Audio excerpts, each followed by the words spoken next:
Let us gavel in and begin. As this hearing is fully virtual, we have to address a few housekeeping matters for today's meeting.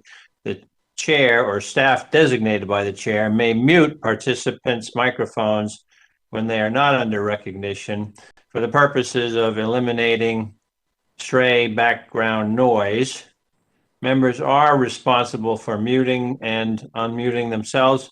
If I notice that you have not unmuted yourself, I may ask you if you would like staff to unmute you. If you indicate approval by nodding, staff will go ahead and unmute your microphone. I remind all members and witnesses that the 5-minute clock still applies. If there is a technology issue, we will move to the next member until the issue is resolved, and you will retain the balance of your time. You will notice a clock on your screen. Everybody try to stay in grid mode so that you can see that screen, that clock. It'll show how much time is remaining. At the 1 minute remaining mark, the clock will turn to yellow. At 30 seconds remaining, I will gently tap the gavel to remind members that their time is almost expired. When your time is expired, the clock will turn red and I will begin to recognize the next member in line. In terms of the speaking order, we will begin with the chair and ranking member, and then members present at the time the hearing is called to order will be recognized in order of seniority, and finally, members not present at the time the hearing is called to order. Finally, House rules require me to remind you that we have set up an email address to which members can send anything they wish to submit in writing at any of our hearings or markups. And that email address has been provided in advance to your staff.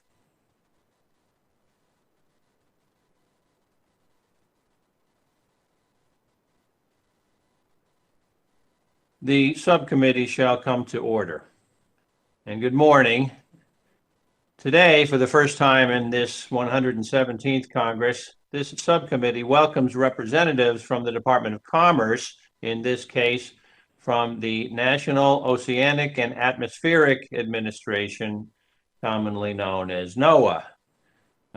With us today are Steve Voles and Nicole LeBoeuf. Dr. Voles is an assistant administrator for NOAA who oversees the National Environmental Satellite Data and Information Service. He is also currently performing the duties of the Assistant Secretary of Commerce for Environmental Observation and Prediction. I'm told that that was a very long-winded way of saying you are NOAA's satellite guy, Dr. Voles. Thank you for being here. And Nicole LeBoeuf, who currently serves as Acting Assistant Administrator for NOAA, overseeing the National Ocean Service, and welcome to you, Ms. LeBoeuf. It is increasingly clear that the issue of climate change is no longer one we can talk about in reference to something our children, our grandchildren, and their children will have to address. It is here now, and it is happening to us. We are witnessing these impacts ranging from the horrifying wildfires out west to the tornadoes and severe storms in the Midwest, increasingly in the South, to the hurricanes in the Southeast and on the Gulf Coast. We are seeing more frequent flooding throughout the country, including in my northeastern Pennsylvania district.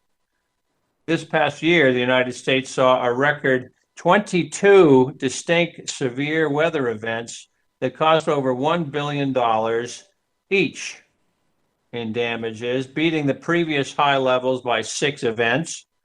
The ice sheets in Greenland and the Antarctic have lost over 11 trillion tons of ice in just the last 25 years. Global sea level has risen about 8 inches in the last century, and that rate is accelerating every year. And the 5 warmest years on record are the last 5 years that we have all lived. My district in northeastern Pennsylvania is no stranger to the struggle against climate change. After Tropical Storm Agnes devastated the Wyoming Valley in 1972, The city of Wilkes-Barre added to their levees that now reach 44 feet high.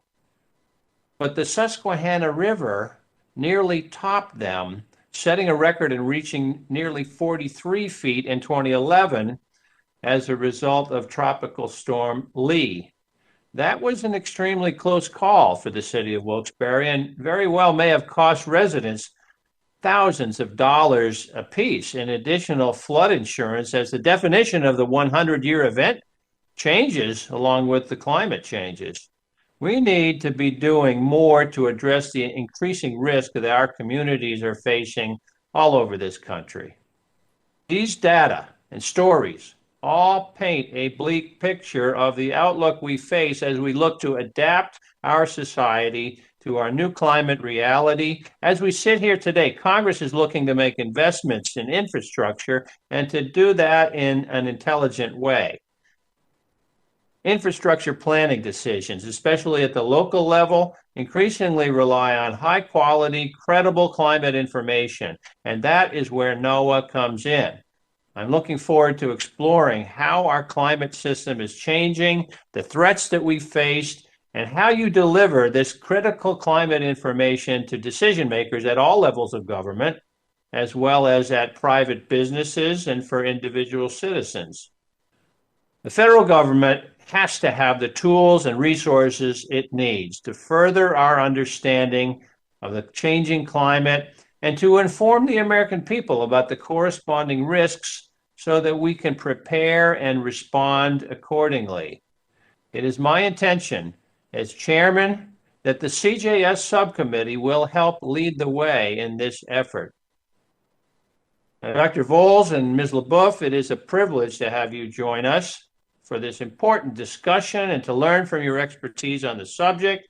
But before we begin, I would like to recognize my friend, Mr. Adelholt, the ranking member at this time, for any opening remarks he wished to make. Thank you, Mr. Chairman. It's good to be with everyone again today, and thank you for yielding. Appreciate you holding the hearing that we're having today, and I want to join you and also in welcoming our two distinguished executives at NOAA, Ms. Nicole LaBeouf, and who is the acting administrator for the for NOAA, and also for the National Ocean Services, and Dr. Stephen Volz, who is an assistant administrator for the National Environmental Satellite Data and Information Service, as you refer to him as the satellite guy. So welcome to both of you for being with us today. As career officials, your presence today is very helpful, is a very helpful reminder that it is possible to set aside politics of climate change and focus on the questions of how to best help our constituents make informed decisions for themselves, for their families, and also for their livelihoods. From low Earth orbit to the lowest trenches of the sea, there's perhaps no other federal agency more directly involved than NOAA in letting people know what nature's up to. So thank you again for taking time to be here. Congress has debated climate policy for literally for decades, and it'll probably continue to do so for decades to come. And parts of that debate will continue to include well-meaning questions meant to ensure that we're doing everything we can to better understand the global climate system around us and improve our ability to predict it. While some of us debate, others that are in the financial, transportation, insurance, ag, energy, construction, and other industry sectors are already incorporating climate risk in their business models, based in part upon the information that NOAA and others provide to them. So in that sense, it's only prudent that Congress conduct oversight of the quality and efficiency of NOAA's climate services, of which there are many. How these various services all fit together and are coordinated is a question that's been on our minds for some time, and I hope that we can discuss this between us today. NOAA's Southern Regional Climate Service Program says on its website that the Southern United States is one of the most climate-sensitive areas of the nation. Extreme weather events, significant droughts, and rising sea levels are but a few examples of the challenges that communities are responding to across the region. It's hard to dispute that when you're seeking shelter from deadly tornadoes and baseball-sized hail, that just as we were in our state of Alabama just in the last few weeks. And I recognize that NOAA is working hard to improve not only its ability to predict such extreme weather events, but also the way it informs the public through a variety of important platforms and programs like Vortex Southeast. And I'm grateful for all the great people at NOAA who are dedicating themselves to this work. But climate services, as we know, go beyond weather observation and forecasting. And I'm looking forward to actually learning a lot more about these other services and how that I can help my constituent, as I know my colleagues want to help their constituents back home. And I believe we can and should get our constituents the best information possible to mitigate climate risk while we pursue realistic and innovative solutions to climate change that protect the interest of the American people, our communities, and our country's economic well-being. Again, thanks, Mr. Chairman, for hosting today this event hearing, and I look forward to hearing from our guest today, and thank you for yielding. Well, thank you, Ranking Member Adderholt. At this time, Dr. Voles, you are recognized for your opening remarks. Try to keep them to 5 minutes, and remember, your full written statement will be entered in the record.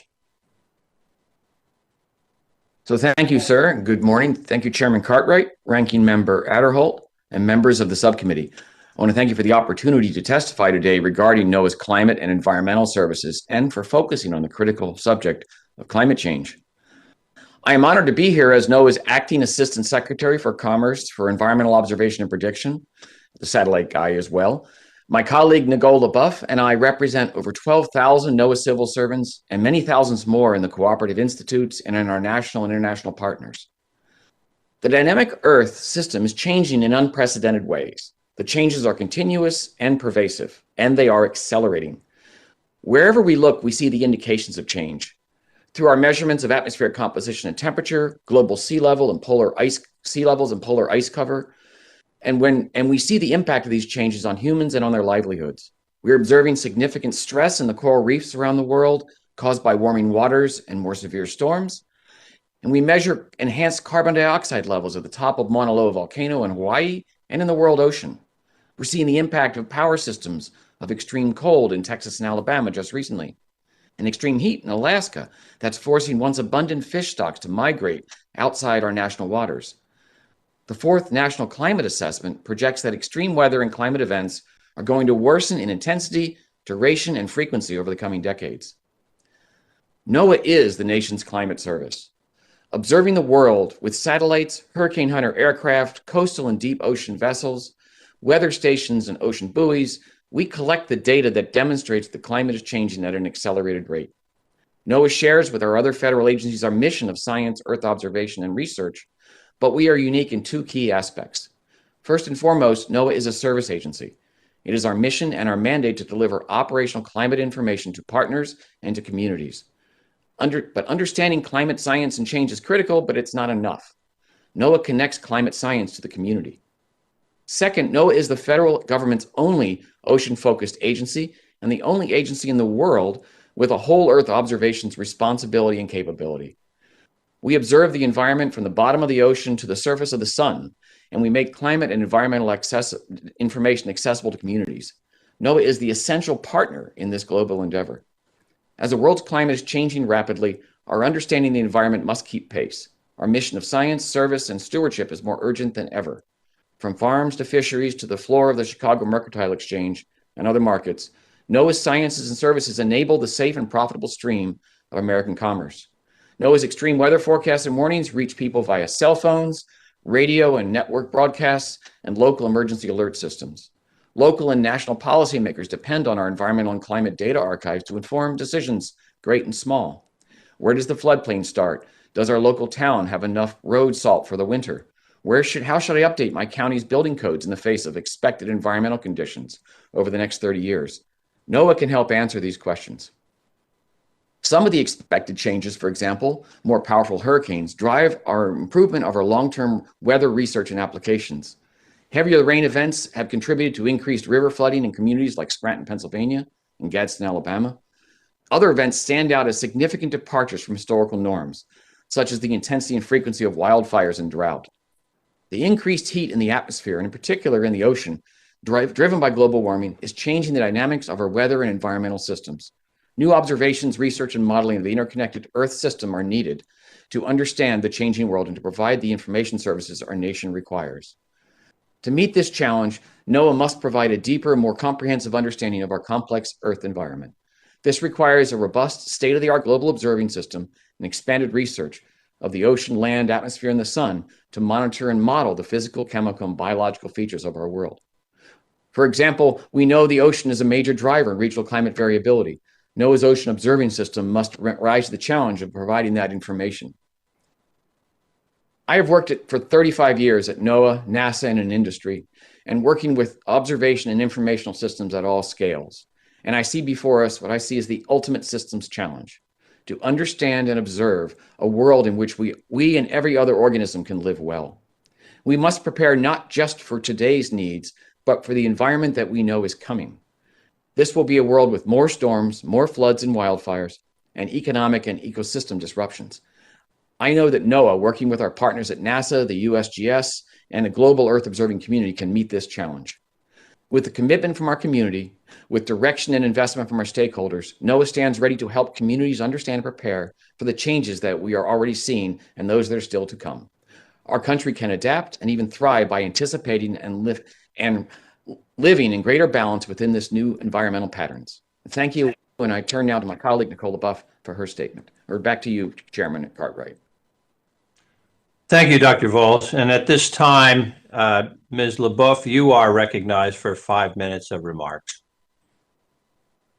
Chairman Cartwright, Ranking Member Adderholt, and members of the subcommittee, thank you for this opportunity to testify today. I'm Nicole LaBeouf, Acting NOAA Assistant Administrator for Ocean Services and Coastal Zone Management. My statement will outline how NOAA transforms climate data into climate services and how the need for our work is changing along with our planet. For over 50 years, NOAA has been trusted to help communities prepare for and respond to weather and climate-related events. NOAA is here to build on that trust. NOAA provides the American people with accurate forecasts and predictions, and we are uniquely qualified to prepare our nation for a changing world because, like with weather forecasts, we turn climate science into services to save lives, protect property, and to reduce our risks for the future.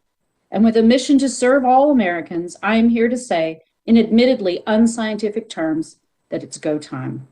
Americans are already feeling the impacts of climate change. The United States has experienced $1.7 trillion worth of damage from weather and climate disasters since 1980. And the rate at which these events is happening is accelerating. Fortunately, NOAA offers climate services for everyday Americans in the heartland and in our harbors, affecting our daily lives and major economic investments across sectors. Our drought services support farmers and ranchers in the West and on the Great Plains and are increasingly tested as weather and climate patterns shift. With a warming ocean, rapidly intensifying hurricanes make NOAA's work to improve hurricane forecasts more important than ever. Our rivers are experiencing record floods, making seasonal flood predictions via NOAA's National Water Model a top priority. Mapping urban heat islands with city officials in places like Detroit and Baltimore help communities plan and protect those most vulnerable among us. And with 40% of Americans living in coastal counties, millions of lives are already disrupted by what some call nuisance flooding. It's more than a nuisance if you can't get to a hospital or if you're a local official investing limited dollars in infrastructure improvements.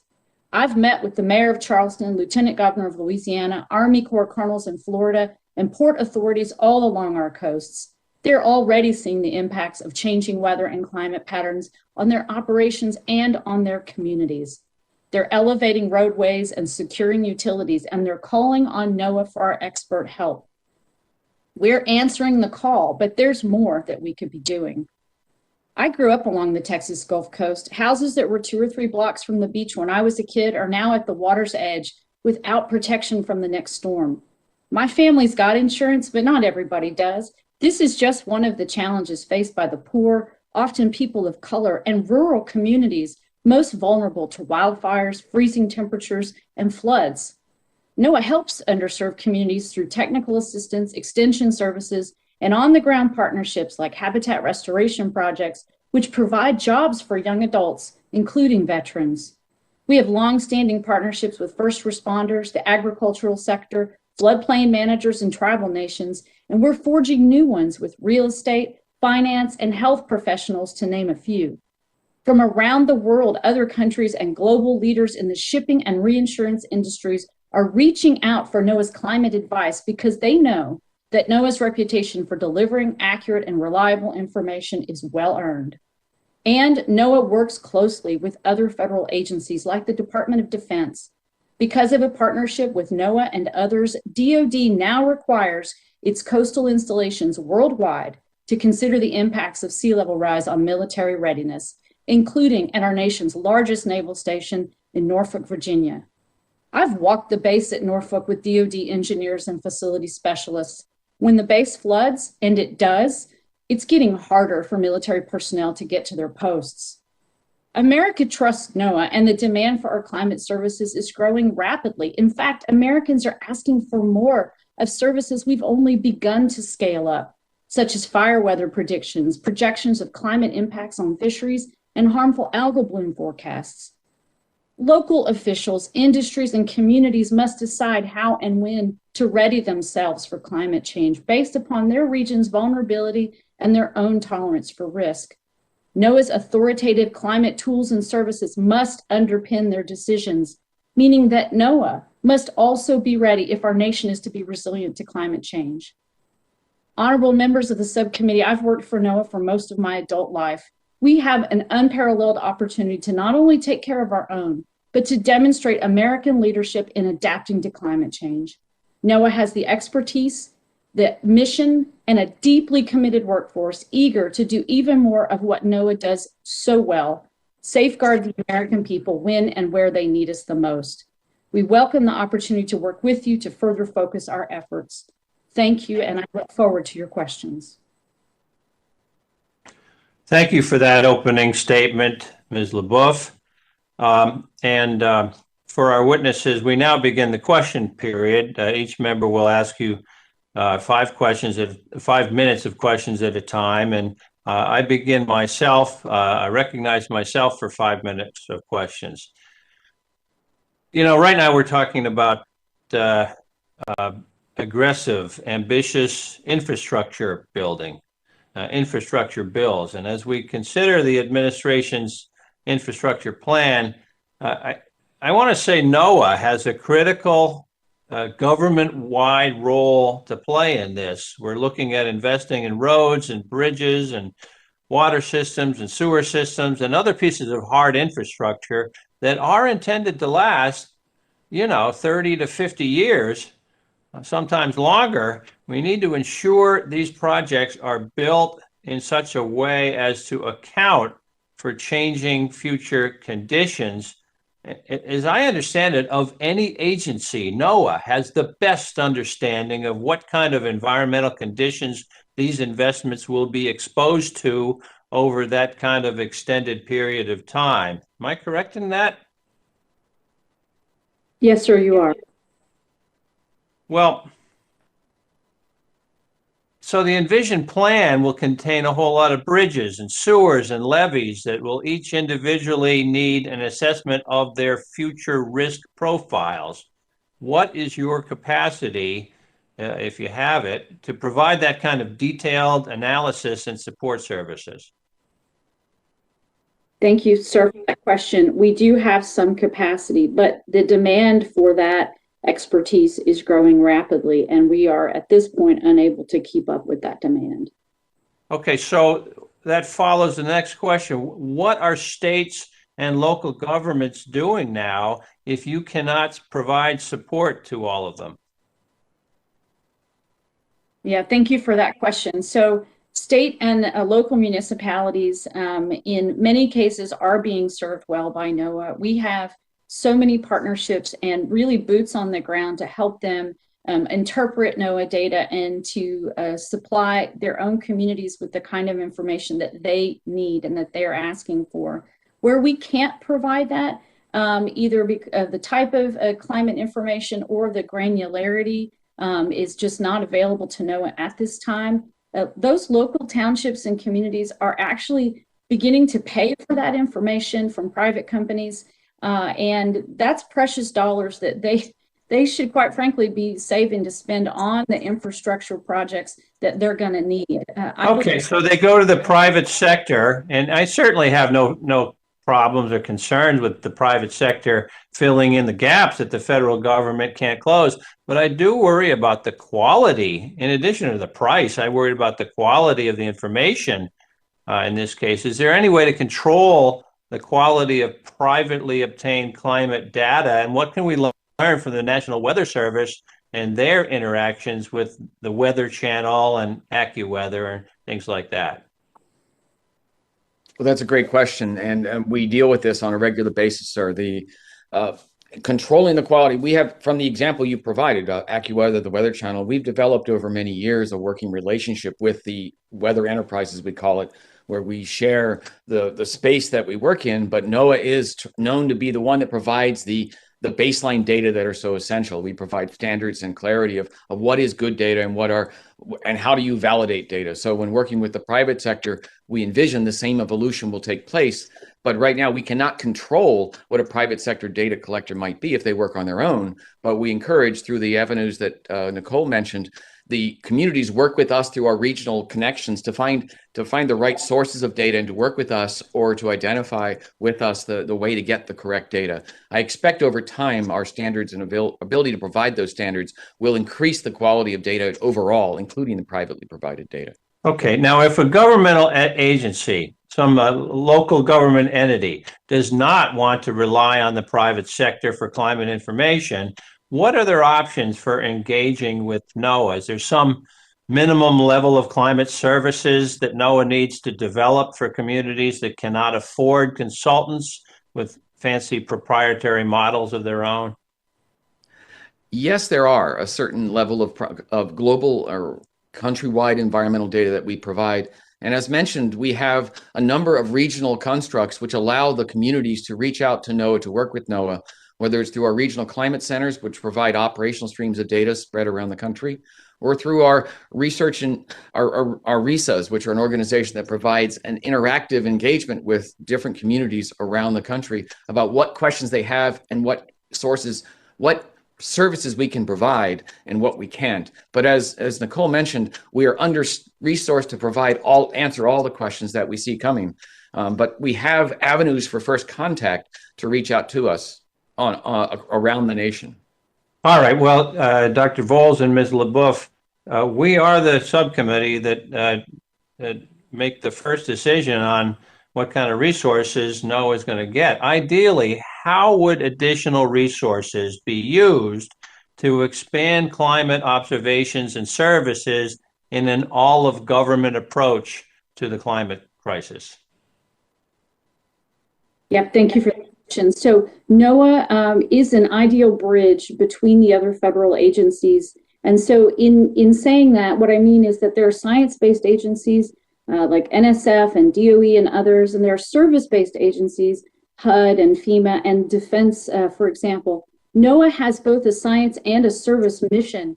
And so along that continuum, NOAA needs investments from observations and basic research to forecasts and modeling, which is unique to NOAA, the forecasting and predicting, all the way to getting more boots on the ground and our ability to have more partnerships with communities so that we can do more listening and get them the services that they need. All right. Well, I've gone over my time, and I'd like to yield now and recognize our ranking member, Mr. Adderholt. Thank you, Mr. Chairman. Yeah, let me address this question to both of you, either one of you. The testimony mentions that NOAA's role in providing the National Climate Assessment as a climate service. And as we read the 4 key messages coming out of the chapter on the Southeast, it paints a pretty bleak picture. For example, one message says by the end of the century, over 1/2 billion labor hours could be lost from extreme heat related impacts. I'm wondering if you'd help us understand some of the assumptions and the uncertainty with those predictions. For instance, what does the report assume about new technologies that may be available in 50 to 100 years that we really can't imagine right now? So thank you, sir, for the question. The report, as you referred to, the National Climate Assessment, uses a projection of current conditions and expected and sort of well-predicted future environmental factors, not just space, land environment, but humans as well. And, our built structure, our built infrastructure. I do not believe that it can anticipate dramatic changes in technology, which could dramatically change the way that we would react to a particular heat event, for example. However, the forward-looking report does say that these are without further mitigations or adaptations that we make, these would be some of the impacts. And what we focus on is how do we address and understand those potential impacts or mitigations that we can identify for the communities to prepare for a worsening or a warmer environment that they have to deal with. What are some of the things built in these predictions that you're least certain about? And do you think there is room for improvement on how well uncertainty is communicated to the public? So the forecast projections from the National Climate Assessment are certainly, there are projections of future environment. I will say that our past history of performance of these models in anticipating the future have been accurate. 30 years ago, when we made these assessments of what the climate would look like, using NOAA's climate model and others as well, has been largely played out in what we see today. Where there are variations, it's on variations in the CO2 emissions that may have occurred during an economic downturn or something like that. So we're very confident in the broad scale of projections from the climate assessment. What we think what is still needed is additional research and observations to fine-tune those, to be more tailored, not just on a global scale, but to a regional and local scale. And that's where the additional observations, research, and interaction can lead us to give more detailed recommendations on adaptation and mitigations to reduce the impact and potentially the severity of the climate change. How are people using the National Climate Assessment to make decisions? And would you have any concerns that people might be misinterpreting the information that they're receiving? I can't speak, sir, to how all people are using the National Climate Assessment. It's a very comprehensive document with many different recommendations. I can speak to how NOAA and our partners are using it as an accurate and a detailed projection of the world, the changes in the environment that we anticipate based on the best science and the best observations. Our job as an agency, a service agency, is to help people interpret the information that we provide either through our own services or through the NCA so that they can make the best judgments. And that's where those boots on the ground, that interaction on a local and regional scale really allows it to, the 700-page NCA document to be interpreted in the community and the language of the people where they can apply it. So that's really the intermediary job that Nicole mentioned earlier that NOAA can play very well, because we not only have the research science, but we also have the expertise in the local and regional scale that can interpret that for application and use. Where can our subcommittee be most helpful with NOAA's budget in order to try to minimize uncertainties in future national climate assessments? I think the most direct way is to recognize that it is a whole environmental approach. It's observations and information and dissemination. And you'll hear from our statements and from the conversation today how we have needs, we have capacity to grow and improve our services in all of those range. So I think it would be not just assuming that climate is one thing, it's just put money on climate, but it's observations, it's information, it's dissemination, and it's service provision. And that's where you need to make sure you look at the whole value chain so that you can provide the best use and the best value to the individual communities. Commissioner LeBeau, if you want to add anything? No, sir. Thank you. All right, I see my time's up. Thank you, Mr. Chairman. Thank you, Ranking Member Adderholt. At this time, the chair recognizes Representative Grace Meng of New York for 5 minutes. Thank you, Mr. Chairman. Apologies for having my camera off. My connection is weak. And thank you to Assistant Secretary Vols and Assistant Administrator LaBeouf for being here today and for your work. My first question is about Regional Integrated Sciences and Assessments, who for more than 20 years have provided communities with world-class scientific talent to devise local solutions to combat extreme weather events. As you know, from wildfires in the west to hurricanes in the south to extreme heat in New York City, our nation confronts various weather-related challenges.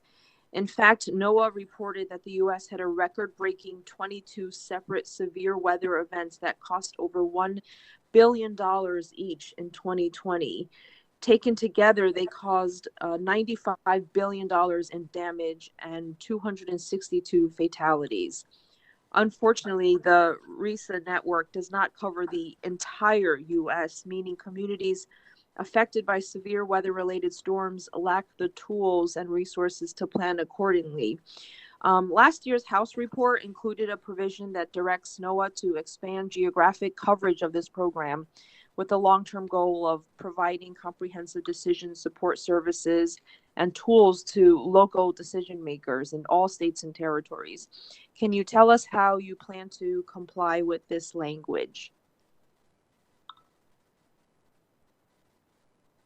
Thank you, ma'am, for the question. So the RISA is, as you described, an excellent avenue, a mechanism for NOAA's expertise to be communicated to the local and regional users. And it is underutilized. It's not underutilized, it's under-resourced and can be expanded to provide a much better service. It is an essential key first contact, if you will, between the potential applications of our environmental data to the communities that need those.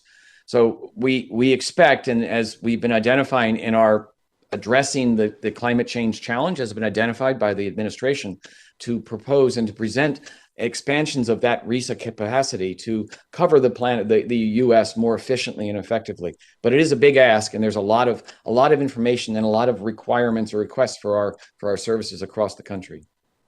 And Nicole, would you like to add to that? Thank you, Steve. Just very briefly, I think the RISAs provide an excellent example of how NOAA has been in the climate services business for a long time. The RISAs have been around about 40 years. They're just one of our real boots on the ground with universities and communities, where we do a lot of listening to find out what people need in terms of climate services. So very happy to speak more with you about the RISAs. Thank you. Thank you so much. One more question. When it comes to making hard decisions about infrastructure, low-income communities and communities of color often get the short end of the stick. More than other communities, they will need help from NOAA in accessing climate services. What are NOAA's plans on issues of environmental justice as outlined in President Biden's Executive Order 13990 to recognize this disproportionate threat of climate change to some of these communities? Thank you, Congresswoman. And I am privileged to be the Department of Commerce's representative to the White House's newly established Environmental Justice Interagency Committee. So I'm very much invested in this work.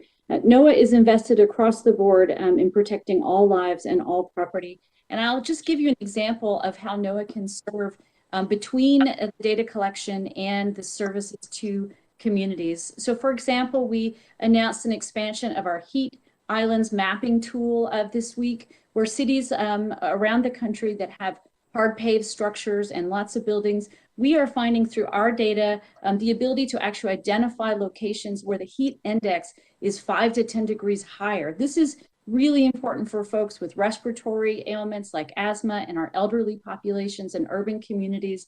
And we're working with cities to help them identify these areas so that they can make decisions about how to protect those underserved populations. That's just one example, but NOAA is quite invested in providing our services to all Americans. Thank you. I yield back, Mr. Chairman. Thank you, Ms. Meng. The gentleman from Mississippi, Mr. Palazzo, is recognized for 5 minutes. Well, thank you, Mr. Chairman, and Dr. Volz and Mrs. LaBeouf, thank you for being here today. NOAA is a global leader in climate research, observing all the world's oceans and major seas. I'm proud to represent the Mississippi Gulf Coast, which is home to NOAA's National Data Buoy Center. For my colleagues that don't know, the center records crucial ocean data from hurricane alerts to safeguarding our wildlife. Southern Mississippi knows the value of accurate and timely climate research. So could you speak to the important contributions that the National Data Buoy Center makes to NOAA's climate research? Yeah, thank you, sir. And as well as the National Data Buoy Center at Stennis is also the location of one of the National Centers for Environmental Information, which is a part of our information services. So the buoy system and the buoy center, those are essential ocean observation components. The United States NOAA provides more than 50% of the global ocean observing buoy systems around the world, which provide that critical three-dimensional look of what's happening in the oceans. We can observe the oceans from space or from airplanes on the surface of it, but it's those buoys that provide that in-place measurements of salinity, temperature, and other chemical and biological factors that are so essential to our understanding of the oceans as a system. So the buoy center is a critical part of our global observing system. Thank you for your response. Last year, I was proud to speak on the House floor in support of Senate Bill 2981, the National Oceanic and Atmospheric Administration Commission Officer Corps Amendments Act of 2020, and that President Trump signed the bill into law, allowing for NOAA Corps to expand and enhance the uniformed service. In what capacity does the NOAA Corps aid in your efforts related to climate research and data gathering? I'll take that one. And again, thank you for the question and for the endorsement of the act, which allowed us to expand the NOAA Corps. The NOAA Corps, one of the uniformed services of the United States, is really a critical element of that because we do observe from the bottom of the ocean to the surface of the sun. A big part of that is the oceans overall. And NOAA Corps and the ships that we provide, the fleet that we have, provide a critical service in many aspects of the NOAA mission. I mentioned already the ocean observations from the buoys. Often our NOAA ships are the ones who are servicing those, but also it's the field campaigns that the NOAA Corps provides in calibration of measurements from space, in situ measurements, working with to support fisheries service, and global observations as they work around the country, around the world. They also provide the bathymetric measurements of that we need for our for understanding the 3D structure on coasts and on the bottom of the ocean, which are critical elements of our ocean services and our port management and maintenance as well. So the Corps are a key element of our global system. And the recent fleet recapitalization that started a few years ago is doing a good job, is moving us to refresh and revitalize the NOAA fleet. Another key element that makes that so we have that sustained resource for the coming decades. Thank you, sir. Members of the NOAA Corps are the ones who operate the 9 aircrafts and 15 vessels in NOAA's growing fleet. During a hurricane, they deploy on missions into the storm, and immediately after hurricanes, they deploy to assess damage and map out debris and channels to open our ports back up.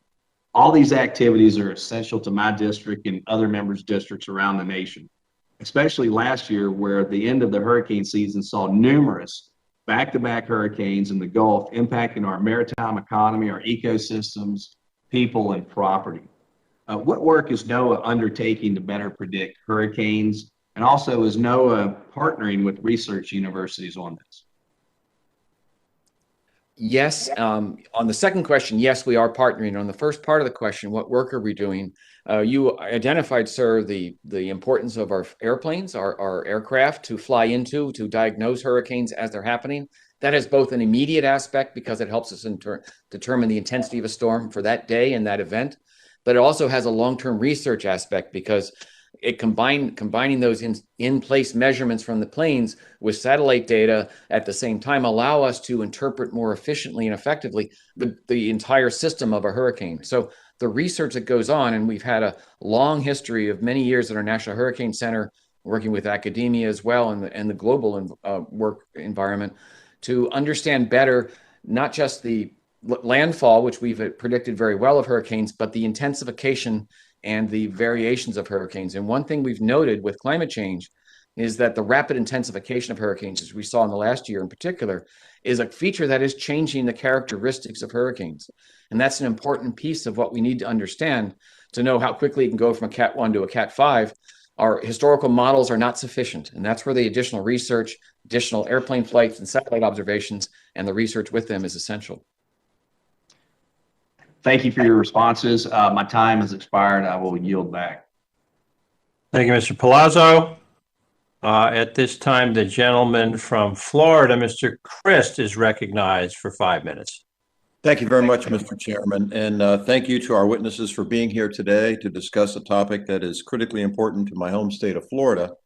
As I'm sure you're aware, Tampa Bay recently suffered an environmental disaster when a leak was discovered in a holding pond of an abandoned phosphate plant known as Piney Point. That leak prompted evacuations of the surrounding area over concerns the entire holding pond could breach and flood the area with nearly 500 million gallons of toxic wastewater. Thankfully, the worst-case scenario appears to have been averted. Unfortunately, in the process of preventing a full breach, the state of Florida discharged over 200 million gallons of toxic wastewater into Tampa Bay, raising concerns for health and environmental impacts. I'm particularly worried about a potential outbreak of harmful algae blooms and asked NOAA in a letter last week to step up monitoring in the area. Can you provide me with an update on what monitoring efforts the agency is undertaking, as well as discuss any other work NOAA is doing in relation to Piney Point? Thank you, Congressman Chris, for not only your interest in Piney Point, but in for your letter of concern. We very much appreciate that. So yes, we were aware of the Piney Point situation and began posting imagery of a harmful algal bloom in that proximity and been providing regular updates on that. I understand that the state of Florida may be closing that facility, but that is not the end of harmful algal blooms, as you know, across the state of Florida, from Indian River Lagoon, where they just keep kind of coming, and to Tampa Bay area. NOAA provides a range of operational harmful algal bloom forecasts around the country. It's still a service that we are learning how to deliver. It's kind of like weather forecasting with creatures. So it requires a lot of understanding of their ecology, as well as NOAA's observational capabilities in terms of currents and temperature and how long heat is held in the water and that kind of thing. So in Pinellas County, for example, we have a near real-time forecast. We work with local officials there so that they know when to open and close beaches. We work with tribal nations in the Northwest on harmful algal blooms that can affect their shellfish harvests. In the Great Lakes, where it affects drinking water, it's also very important. This is an area of growth I see for NOAA, and an area where we would need increased investment to more robust operationalize around the country. Great. Well, thank you. Do you think the incident at Piney Point could make the upcoming red tide season worse? We're always concerned when excess nutrients go in the water where our trust species are. I won't speculate on the Piney Point contribution to this year's harmful algal bloom events, because there are many other factors. Harmful algal blooms are events that are difficult to directly tie to climate change, but what we do know is many of the conditions that are good for harmful algal blooms are increasing as a result of climate change, such as longer durations of warm water, et cetera. So there are a lot of dynamics that go on. We'll be watching very closely. Thank you. And I'm very grateful for the and appreciative of NOAA's red tide forecast, as well as the expansion of red tide respiratory forecast, which was developed and tested in my home of Pinellas County. Looking ahead to the warmer months and keeping Piney Point in mind, Is NOAA well positioned to continue issuing these forecasts as the water warms and the threat of red tide increases? Yes, sir, we are. We plan to continue to do that and outreach to the state. Okay, thank you very much. Mr. Chairman, I yield back. Thank you, Mr. Christ. At this time, the gentleman from Virginia, Mr. Klein, is recognized for 5 minutes. Thank you, Mr. Chairman, for holding this hearing. I want to thank Dr. Volz and Ms. LaBeouf for appearing. Dr. Volz, you're performing the duties of the Assistant Secretary for Environmental Observation and Prediction, so I'm going to direct these questions to you. The Biden administration requested a $6.9 billion budget for NOAA. It's an increase of $1.4 billion over FY 2021 levels. That's a 25% increase approximately. So to dig in a little bit on past performance, I'm looking at a report from the Department of Commerce's OIG site dated June 2nd, 2020, titled "The Department Needs to Improve Oversight Practices to Close Out Contract Files by Complying with Federal Regulations and Department Requirements." As you know, the Commerce Department spends approximately $3 billion annually on contracts to procure goods and services. Many of those are directed to NOAA. And once performance under those contracts have concluded, agencies are required to complete a series of steps to close out the contracts. It's an important administrative procedure, involves verifying that goods and services paid for by the taxpayers were provided as intended, validating final costs and payments, and freeing excess funds for possible use elsewhere. What they found, this is a year ago, in NOAA, contracts were not closed within required timeframes. One contract in particular took 13 years to close, and that was because they didn't have the data necessary. Once they did get the data, it was closed in 60 days. Contract files lacked evidence that key contract closeout steps were completed, resulting in approximately $288 million that could not be verified. That's not all at NOAA. That's in 3 different commerce agencies, but NOAA contract files were not always properly retained.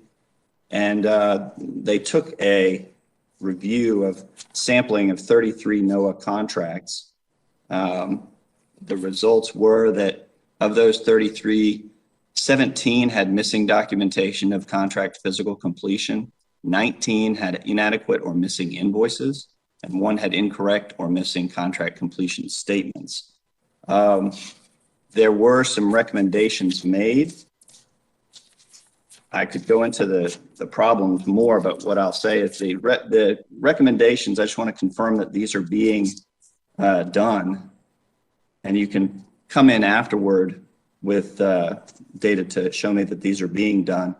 Commerce recommended that NOAA, 1, publish a list of all expired contracts quarterly for closeout review and action, and monitor closeout compliance with regulations through its biennial acquisition management reviews, work toward reducing its current backlog, issue additional guidance and training. In fact, there's a promise from NOAA to create contract closeout training slides, distribute them, and verify that its contracting staff completes this training. And so I just want to make sure, can you tell me with certainty that those have occurred a year later after this report, and how things are going with this record that is somewhat disconcerting given the request by the administration for a 25% increase in your budget? Thank you, sir. And it's a fair question. We treat the management and expenditure of government funds very seriously within NOAA. And I can't speak specifically to those steps that you mentioned in that report, but I will get back to you right away on that. I will say from my NESDIS perspective, and most of those dollars, we're the largest organization within NOAA with contracts. Satellites are big and expensive, and we definitely treat the contract actions very seriously. And I'll note that in the last 5 years, when I came to NOAA in 2014, our 2 major programs were on the GAO's hit list for the high-risk programs in government, and both of which have come off that in 17 and 18 because of the progress we made and the improvements we made. And last year, in fact, we gave back $735 million against the expected cost on our polar satellite program because of improvements in program management and execution. So we definitely treat seriously the issues, the execution of the funds, and I will be happy to get back to you with this question of those specific ones. Those are reasonable requests that were made, and we work with the OIG all the time, and we'll get back to you on that, sir. Thank you very much. I yield back. Thank you, Mr. Klein. At this point, the chair recognizes the gentleman from Hawaii, Mr. Case, for 5 minutes. Thank you, Mr. Chair, and aloha to your witnesses. Thank you so much, first of all, for the continued partnership of NOAA with Hawaii and the Pacific across a broad range of activities from the NOAA research vessels doing world-class oceanographic research throughout the Pacific to the Coastal Zone Management Program, Sea Grant, Coastal Resilience, Pacific Risk Management, OHANA, PMRI, or PMRO, I guess it is, atmospheric baseline observatories. There's a very active scope of activities in Hawaii and throughout the Pacific, and I want to be able to continue to help NOAA and work with NOAA on all of those activities. I just want to focus on a couple of different areas. First of all, thank you very much for your testimony that recognized the importance of the atmospheric baseline observatories, Mauna Loa being one of the most critical in the entire world from the perspective of climate change. And speaking to the issue that was raised by the ranking member of the accuracy of climate change assessments over time, we rely on our atmospheric baseline observatories for the basic scientific data on a longitudinal basis. And so those are critical. And we did, in fact, add to the capital improvement side of the observatories throughout our country in the last FY21 budget. But my understanding is that there's still a capital shortfall, backed up backlog of improvements that are needed at somewhere in the range of 10 million, which, when you take a look at 10 million is a lot of money, but when you take a look at everything that rides on the accuracy of that information over time, it's the cost benefit is just there's no comparison. And so I'm asking directly whether the budget does anticipate an acceleration of capital improvement catch-up in our atmospheric baseline observatories, or whether you think that we should, in this committee, consider doing it ourselves if you're not doing it already in the president's budget. Well, thank you, sir, for the question. And as a satellite guy, I fully agree with you that the value of the ground system, the ground measurements and observations, those baseline measurements are absolutely essential. A picture from space means nothing if it's not anchored in real world in the actual data from those ground systems, including the Mauna Loa Observatory and many others. So one of the things we looked at as we looked at how to address the climate challenge presented by the administration is how the whole system of observations are, what the health and reliability are of all of those, and where they need to be made more robust to provide that continuing long-term data system that is essential for climate research. So I'm confident, I'm speaking now not as the NESDIS head, the satellite guy, but as the acting assistant secretary for all our observation prediction, that all of those components, including the in situ measurements that you mentioned, those buoys that were discussed earlier, and the satellites are brought to the right level of readiness so that they are provide those data and services. So I'm confident we'll be addressing some of the questions related to the reliability of our ground systems. Yes. So I appreciate that, and I appreciate the general support. Specifically, do you know whether the president's budget includes or factored in an increase in the, paying down the backlog of capital improvements in those ground observatories? I can't speak to the specific in the FY22 budget, which will be in the specific FY22 requests, but I will repeat what I said is that we have prioritized the critical measurements, including some of those that you identified, as essential for us to meet our climate change challenge. So I am confident that we will be meeting the need based on the requests that we will be submitting to the Congress in the near term. Okay, thank you. Ms. LaBeouf, can you speak to the NOAA marine sanctuaries? Absolutely, sir. Okay. In the FY21 appropriations bill, Congress instructed NOAA to report back on Papahanaumokuakea's conversion to a sanctuary. Can you tell me where the status of that review and report is? Yeah, thank you for that question. We are working on implementing that language by conducting internal reviews about how we might conduct additional public engagement. For one, as you know, the designation of a monument is fundamentally different from that of a sanctuary, because with a sanctuary, we have extensive public engagement processes. And so we're looking over those processes now to see where we might be able to get public input throughout. We're also looking at Papahanaumokuakea relative to the National Marine Sanctuary Act and how we look at resource management and conservation. So it is underway. I would be happy to provide a more detailed update for you if you'd like that after the hearing. But we are looking forward to getting further along in that. Thank you for asking. I would very much appreciate that, and congratulations on your pronunciation, by the way. Yes, sir. Thank you. I yield back. He never congratulates me on my pronunciations of Hawaiian names, just so it's a high honor you just got, Ms. LaBeouf. The chair recognizes for 5 minutes the gentleman from California, Mr. Garcia. Thank you, Mr. Chairman, and thank you to our witnesses. Very intriguing. The engineer in me wants to go look at all the data and have the discussions on the predictive analysis and how do we sort of minimize the divergence on paths forward and solutions in the out years, especially. I'm from California, a region that's very susceptible to wildfires, not just our state, but our region. Seems to have gotten progressively worse. I'm not sure it's all attributed to climate change as much as it is other policy decisions and lack of investments in other areas as well. It's probably all aggravating each other.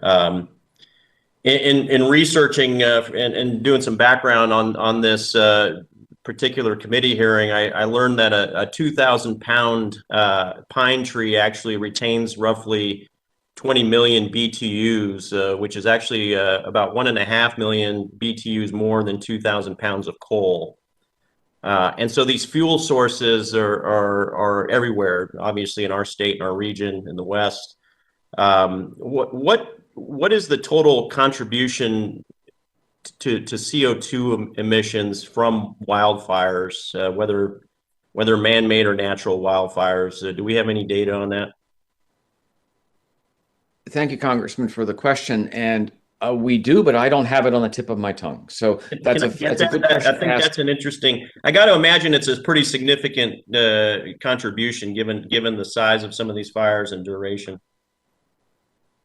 It is a contribution. The significance would something I can get back to you and say. I would say, though, that when we do see, if you look at the CO2 concentration in the atmosphere curves over time, we have severe and not severe wildfire seasons, and they're very hard to pick out on that global picture. So in terms of the global contribution and to over 400 parts per million in CO2, it is probably not as significant as the other factors we see from our carbon environment, basically.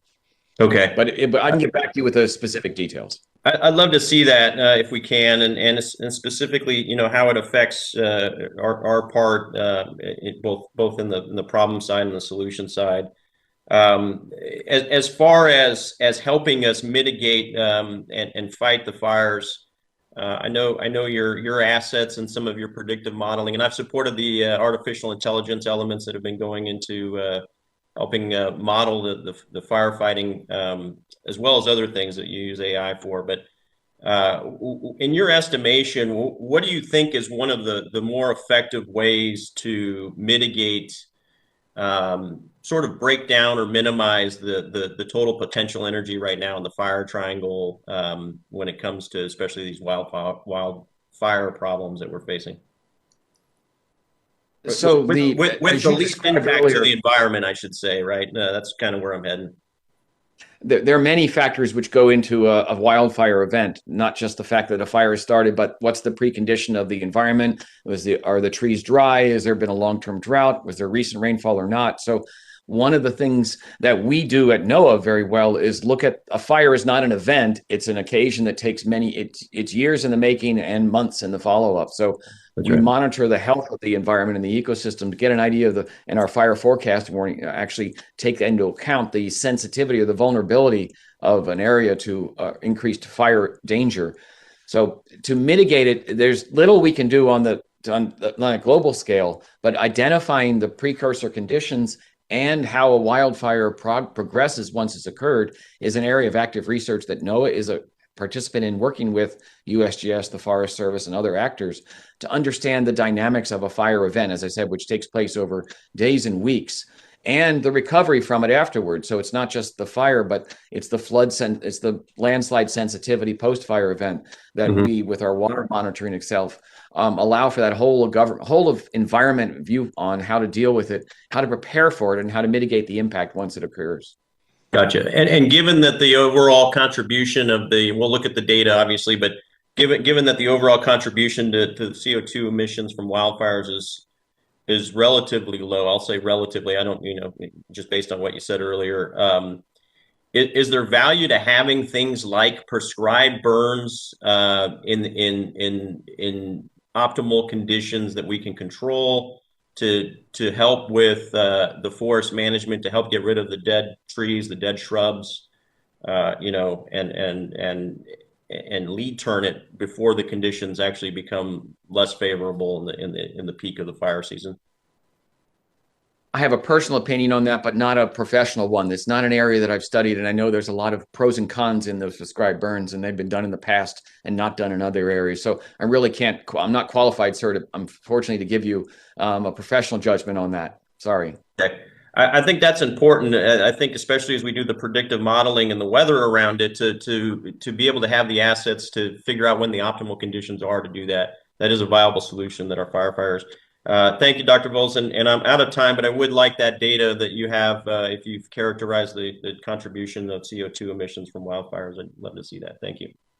Will do, sir. And I would say that the prescribed burns are one factor of wildfire planning, mitigation, et cetera, which are part of our study activities. So working with our partners and in their agencies. So it is a piece of the puzzle that we need to help resolve. Excellent. Thank you. Thank you, Mr. Garcia, for that important line of questioning, and let's keep talking about that. The gentleman from Maryland, Mr. Trone, is recognized for 5 minutes. You're on mute, Mr. Trone. Button. There we go. Okay, you released me. Thank you. Appreciate it. It's brought to my attention that the NOAA office in Gaithersburg, Maryland, which is in my district, is going to be closed, and they're moving the personnel to the Silver Spring office, not too far away. And the question is really about, for these federal workers, post-pandemic, what is your plan as far as remote working? What will be the new operating model at NOAA? Have you got any guidance from the GSA or the administration about how we're going to work in this new environment? And that's what our team members are asking. Congressman Trone, thank you for your question. Yeah, the pandemic has taught us a lot about remote work, telework, all versions of doing things differently. We are still at NOAA developing plans for maximum flexibility for employees when we are able to safely come back to the office. Those plans are still undergoing a lot of discussion and review. And of course, as you said, we will be bearing in mind input from GSA and the Department of Commerce and others. I don't have a clear answer for you there. I think throughout our conversations, we do want to continue to maximize flexibility because we just don't have a good sense of how every single individual has been impacted and will continue to be impacted by the pandemic. So stay tuned for more and be happy to follow up with you when we do have our plans more laid down. That'd be great. Shoot us the plan once you've got it brought to fruition. Next quick question, Chesapeake Bay, crucial to Maryland's economy, culture. What FY22 resources do you need to do your part on protecting the health of the Bay? Yeah, thank you, sir. I actually have crab cakes in my fridge right now. So the Chesapeake Bay is very important to programs across NOAA, and the health of the Bay, of course, is something we're very in tune with. Projects that we have supported in the past include the retrieval of derelict fishing gear, that crab pots in particular, that helps not just the fishery, but other animals there in the environment. work on restoration projects in Chesapeake Bay, as well as working with the state and local officials on how to better assess those fisheries and make sure they stay sustainable. All of those would be good fodder for investment in FY22 and beyond. We always want to do more for the Chesapeake Bay. And so as our plans seal up on that and as the budget gets more finalized, we'd be happy to work with you on complementing what we have in store. Okay, let's keep in touch, and we're happy to support you there. It's crucial to Maryland. Last question. The National Mesonaut Program has been a key public-private partnership to cost-effectively leverage all the commercial weather data, which then helps us improve the nation's ability to look at severe weather forecasting, long-range modeling. Resources again. What does NOAA need in FY22 to make sure this program continues? Because it's definitely very important in a public-private nature. Thank you, sir. For the Mesonet program is another one of those critical ground systems, ground observation systems, which are part of the puzzle of how we observe the overall environment. And it is a critical part of the National Weather Service input for their operational needs. And it is a great example of public-private partnership, as you observed, and how we are bringing all assets to the table to understand and address our climate challenges. So in our FY22 budget, it will be identified, and you will see details on that. And I do see it as and expect it to be a sustained portion long-term of our plans for integrating public and private data. Just one example, we do that in other places, both in the oceans and even in space, as we're looking to make best use of potential private assets, commercial assets, to integrate them into our observing system. We have to do that carefully to make sure the data are integrated properly, and they are, as the question earlier about the value, the quality of private data, but we make sure that any services that are provided by NOAA validate all of the data that go into it so that it can be trusted as the NOAA product and not something with as mixed value. So we work very carefully with the private sector in making sure their data are accurate and reliable. Thank you both. I yield back, Mr. Chairman.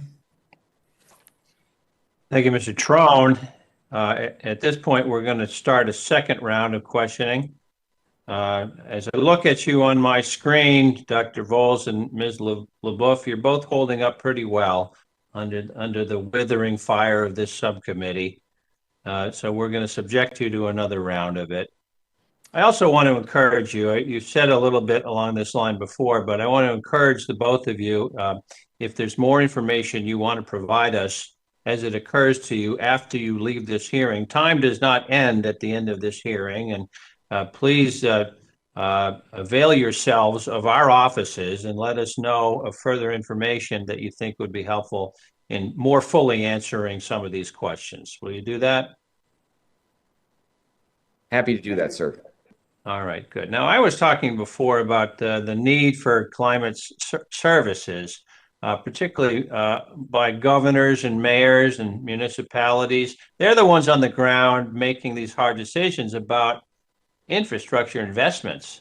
And as I said in my opening statement, in Wilkes-Barre, Pennsylvania, in my district, they had to decide just how high to build the levees to protect the citizens of Wilkes-Barre against the raging waters of the Susquehanna River, the sometimes raging waters.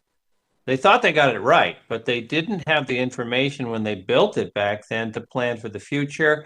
We cannot keep letting this happen because it's an expensive mistake. Each extra foot, of course, when you're building a levee reduces risk, but also increases construction costs immeasurably. Having support from NOAA and your world-class science that can certify how much risk each extra foot would alleviate, I would imagine that would certainly allow mayors across the country to make more informed decisions while better educating the public as well. Now, as you probably know, I have a bill called the Built to Last Act, which directs NOAA to establish forward-looking climate data to support standard-setting organizations, local governments, and private citizens, so they can all make smart and informed decisions like the one in Wilkes-Barre.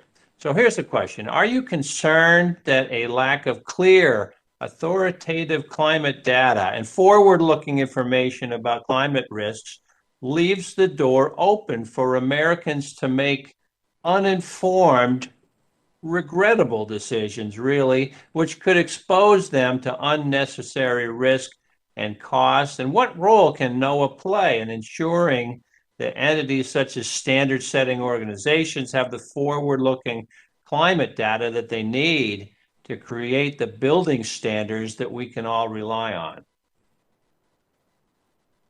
So the short answer is yes, we are concerned. The making decisions based on incomplete or inaccurate data can be worse than making no decision. And we are very focused on making sure that providing, as we said before, that our data sets, our data and information are well validated and calibrated.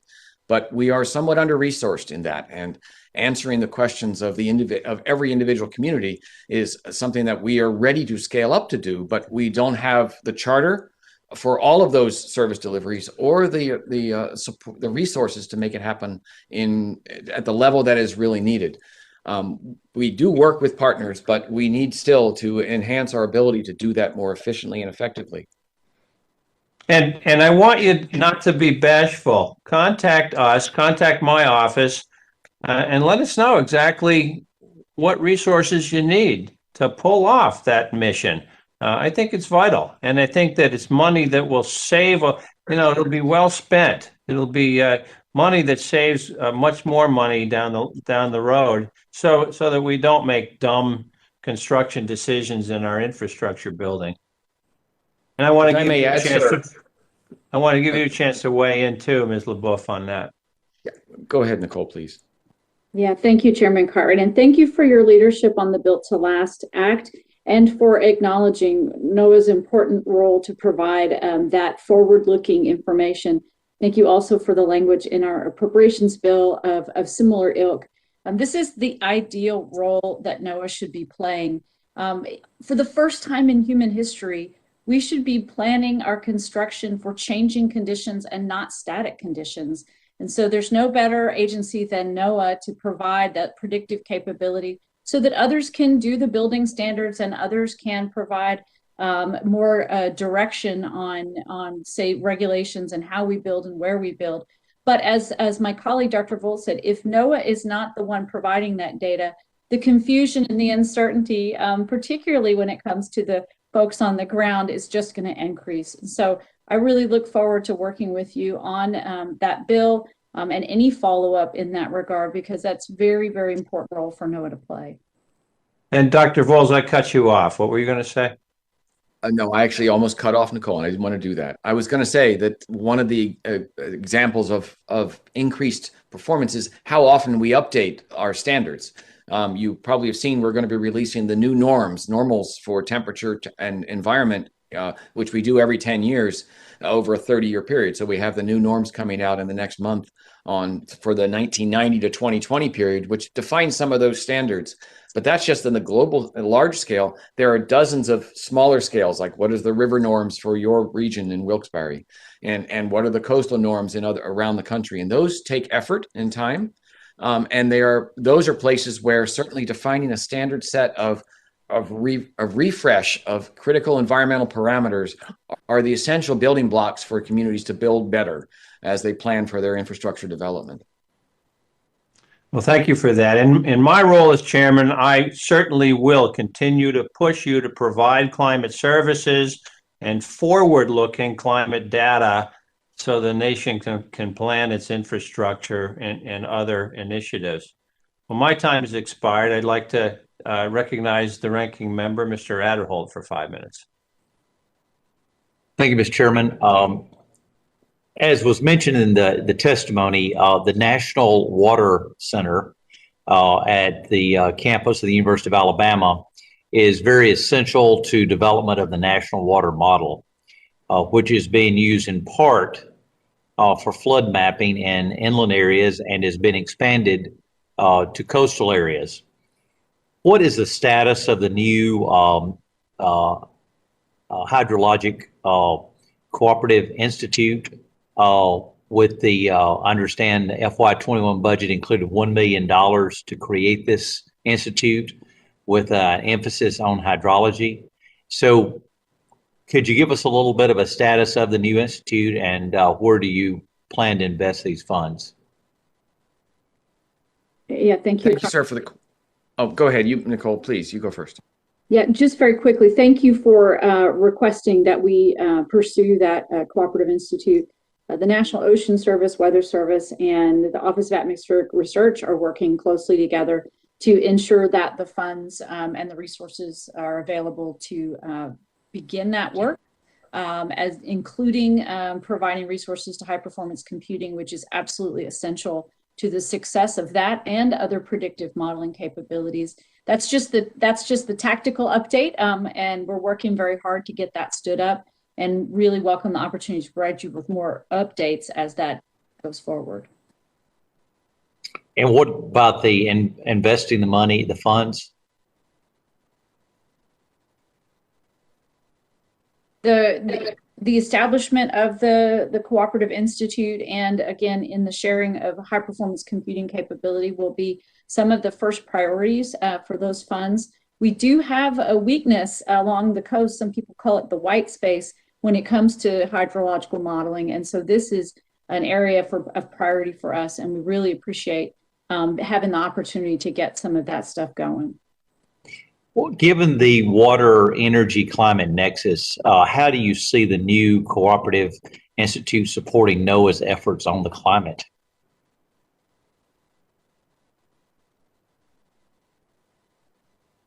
Climate and weather are largely different in time scales and in time frames. And so these flooding events that we're trying to better understand when the freshwater and the saltwater come together are part of our climate modeling and services. So it doesn't always have to have the word climate in the name to be part of our climate services. And we consider the National Water Model core to those efforts. Okay, thank you. The National Weather Service has had several issues over the last few months in disseminating key weather data, forecasts, advisories, and warnings to local weather offices, partner agencies, and to the public that are critical for protecting life and property. What is NOAA's plan to ensure that the central processing and dissemination functions are appropriately resourced to provide a resilient IT and communications architecture that provides a reliable delivery of products and services? Thank you, sir, for the question. And yes, we have had some issues with some challenges over the last couple of months, but we recognize within the Weather Service and within NOAA the very critical nature of on-time and uninterrupted delivery, with the 99.99% on base, ready for delivery on a regular basis. We are focusing efforts now on improving the reliability of the IDS, the IDP, the information dissemination activities within the National Weather Service. And we expect that will show up as well as a continued reinvestment to secure the reliability of that service in the coming years. So we are focusing on it, and you should see that as an indication of priority in all our communications coming forward, including the budget. And as I mentioned in my opening comments, and your testimony illustrates the array of climate services that NOAA provides is rather vast. And I'm wondering about how they all fit together so that they're coordinating instead of overlapping, and so the public knows where they can turn. Years ago, there was a push for a national climate service, and that was presumably to try to address some of these same concerns. Does NOAA have some of the same concerns that I mentioned? And if so, could they be addressed through a national climate service? I'll start with the answer, and I know Nicole will want to weigh in as well. So turning climate science into services is really what NOAA does. It's what NOAA was done when we were created in 1970 as an ocean and atmosphere, recognizing the coupling of the system. And now we call that climate science. Then we just called it coupled systems. But it is key to us. And a key part. We're the only agency in the federal government with the word prediction in its mission statement. So we recognize that climate prediction and climate services are part of not just the past history, but preparing communities and the nation for what's coming with some accuracy and precision on those predictions of the upcoming conditions. So at the NOAA level, it is part of every line office and every organization to have a piece of that puzzle. But you identify a key part, which is how are we coordinating and avoiding overlap. And we have numerous examples of where when the different lines of NOAA, the line offices as we call them, work together. I'll just give one or two examples. For example, on digital elevation mapping, which is done by satellites and ships for the bathymetry and airplanes for LIDARs, those data come from NOAA and NCEI, which is part of NESDIS, but are used by OAR and by the Ocean Service for their use of that for service delivery in doing coastal zone mapping and the like, and floods and ports. When we talk about the National Information Drought Service, NIDIS, is again observations that are shared then with National Weather Service and with the U.S. Department of Agriculture and USGS for the implementation of that. So we have many examples of where the observations, the integration, and then the dissemination are shared by different parts of NOAA with our national, federal, and other partners to make that happen. Now, the boots on the ground that my colleague mentioned are where we have the first touch with most of the communities. And I'll ask Nicole to follow up on how we address the potential overlap in the regions. Nicole? Yeah, thank you, Steve. Congressman Adderholt. So as our understanding of the interconnectedness of the earth and the ocean to our environmental, someone said earlier, what the earth is doing, as that has improved over time, NOAA has also become more integrated. More of the work we do now is organized across NOAA, whether it's fire weather or detection of coral bleaching, understanding climate impacts on fisheries. Those require a whole of NOAA approach. There are some things we still do where just one part of us works on something, but more than ever, we are integrated, and we have from the top down leadership that keeps an eye on that and sets the strategic direction for that integration. From the bottom up, staff are finding new connections all the time. I think that's just a natural evolution. We do need to continue to make sure we don't duplicate. One of the challenges that we are highly distributed. Those boots on the ground are all over our country providing services through the food chain from federal all the way down to local communities. And so it is a constant and regular effort to make sure we are doing the things as efficient and as cost effective as possible. But we are more integrated than we have ever been. And I really appreciate your question. Okay, thank you. All right, I see my time's up. Thank you, Mr. Chairman.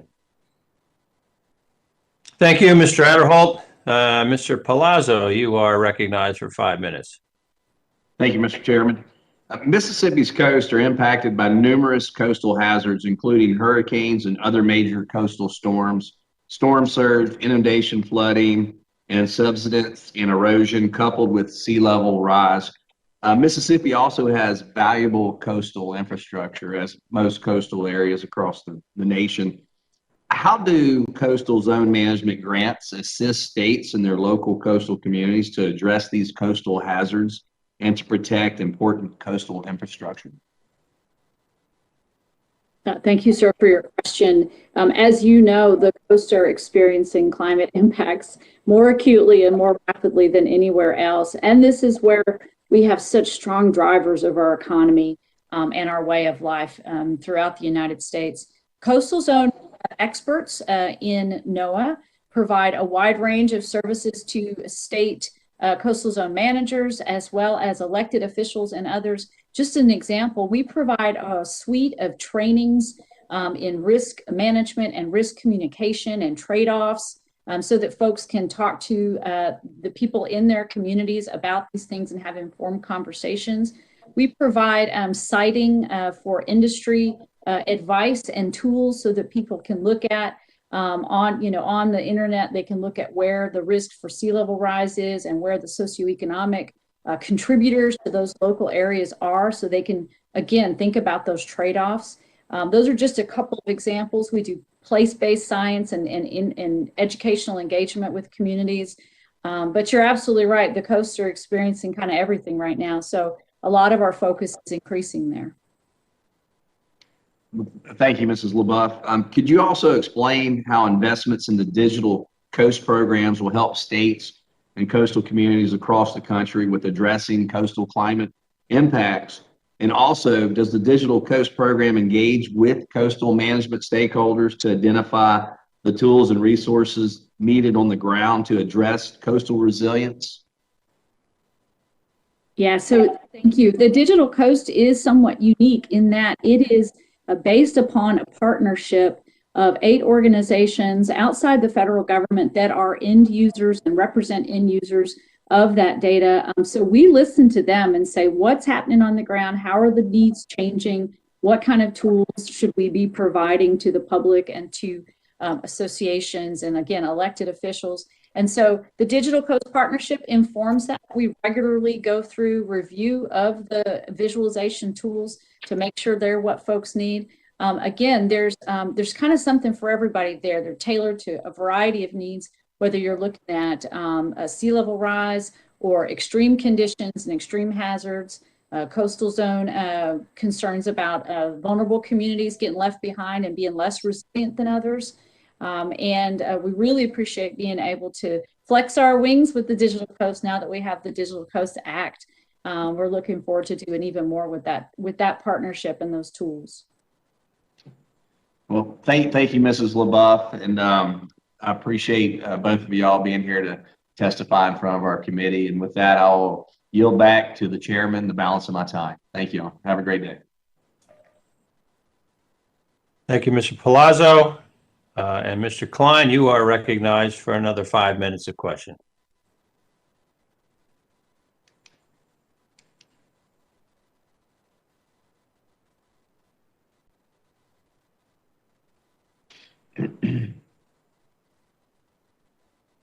And maybe we don't have Mr. Klein.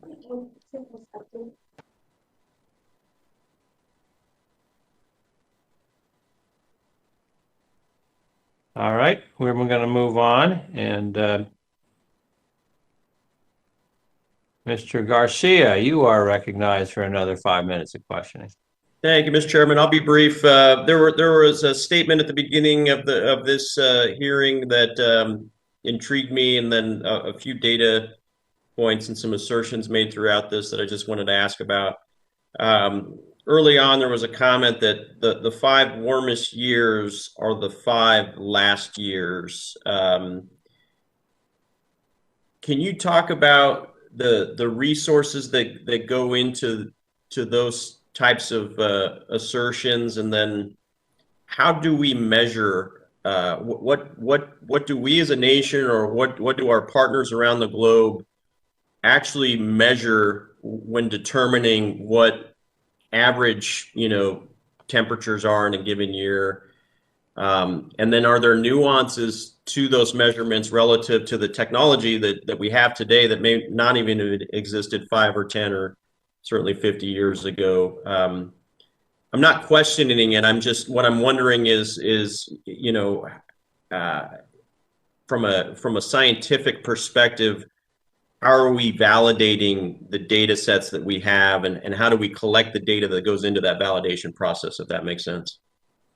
That does make sense, sir, and it's a great question, and it's a fair question, is because to say the Earth is warmer is something that you have to be very accurate and very careful about how you make that assessment, and that's where NOAA really shines in its long-term track history records, and we have temperature environmental data records, some going back hundreds of years. So how do you determine that the Earth average is warming when Alaska may be 10 degrees warmer and it may have been colder in Florida in a given year? So there's a complex process, but I'll try to describe it in some detail, is that we use measurements, global measurements. It's not just bringing all the data together and doing a temperature average. We look at the regional variation and look at geographically distributed. So what does the average temperature of Alaska, Anchorage, look like relative to Anchorage, not to other places? And how has that piece changed? And they do that grid mapping of the temperature measurements around the planet and look at those particular localities against historical averages within that locality. And even in the oceans, we have the similar distribution of observations. Those buoys we mentioned, which are essential pieces of that, ship transits, where you have the maritime traffic, we use commercial partnerships where we rely on ships to take temperature samplings for us as part of that for the ocean measurements. Satellites are a big boon because they can actually measure the whole Earth, but they need to be anchored on in situ measurements on mountains and in valleys around the world. We rely on all of our partners. We have an international network of partner observations, especially for those land-based measurements around the globe. We bring those together and we constantly revisit the temperature offsets or biases that may be in individual measurements. We had an issue 10 years ago where the ship measurements of the sea surface temperature indicated potentially a change in trends. And we had to go back and look at specifically how the measurements were made. Historically, you would drop a bucket into the water, pick up the bucket and measure the temperature of the bucket. That's what we did for hundreds of years. Now we have different ways of doing that. How do you mesh that old bucket measurement with a thermometer dropped into the ocean? That's an example where we had to do that validation. So we do that around the world with every data type to see we have continuity of information even as the measurement types change over time. And we do that in a public way. We share the methodology, we share the algorithms that are used, and they're rigorously assessed and addressed and validated by the public, by the community of scientists who are observing and analyzing the data on a regular basis. They're called climate data records, which are a key part of what NOAA provides through our Centers for Environmental Information. And they're available, accessible on the web for the world to use and to access and to critique on a regular basis. And we welcome that. Okay, that's very, very interesting. Thank you for that background. When we say we've got data for hundreds of years, I'm just intrigued on how we're continuing to mature this whole process, and hopefully it's narrowing down sort of, the circular error probability or margin of error of our future predictions and our reactions to them. So I'll go look at that data. That's all I had. I yield back, and I just really thank you both for your testimony today and expertise. Thank you. Thank you, Mr. Garcia. And I congratulate our entire panel on both sides of the aisle for a lot of very sensible and probing questions. And I thank our witnesses, Dr. Voles and Ms. LeBoeuf, for fulsome, comprehensive answers that, again, I invite them to supplement when and if they think necessary. So thank you all for a pretty good hearing this morning, and this hearing is hereby adjourned. Thank you, sir, and thank you, panel, for inviting us. Thank you so much.